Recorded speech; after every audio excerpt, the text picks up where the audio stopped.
আমাদের মুক্তিযুদ্ধ নিয়ে, স্বাধীনতার ঘোষণা নিয়ে প্রশ্ন তোলে।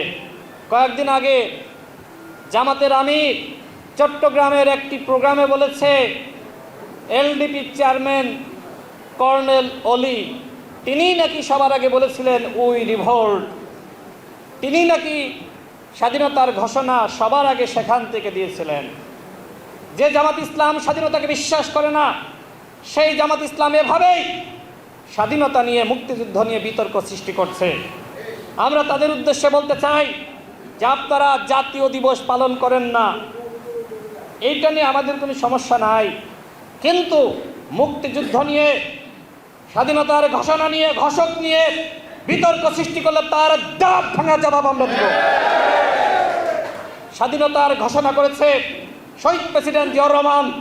জামাতের আমিরকে বলবো, আপনাকে স্পষ্টভাবে এই ঘোষণা সব সময় দিতে হবে। আমরা দেখি নাই যখন আমরা ফ্যাসিবাদী জামানায় ঘুমাইতে পারি নাই, আমরা পালিয়ে পালিয়ে থেকেছি, তারপরেও কিন্তু আমরা মাঠ ছাড়ি নাই, ছেড়েছি। আমরা মাঠে আন্দোলন সংগ্রাম করেছি, প্রকাশ্যে করেছি।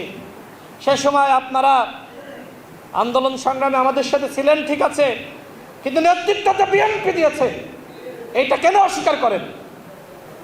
বেগম খালেদা জিয়া যেভাবে জামাত ইসলামকে তিনি রক্ষা করার চেষ্টা করেছে, জামাত ইসলামকে যদি বেগম খালেদা জিয়া রক্ষা না করতেন, আজকের বাংলাদেশে জামাত ইসলাম নামে এই দল থাকতো না।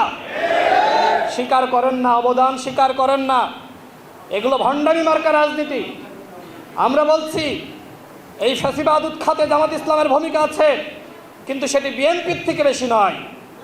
আজকে আপনারা মুক্তিযুদ্ধের ইতিহাস সেই আওয়ামী লীগের মতন বদলে ফেলতে চান, এই রাজনীতি এদেশের জনগণ গ্রহণ করবে না।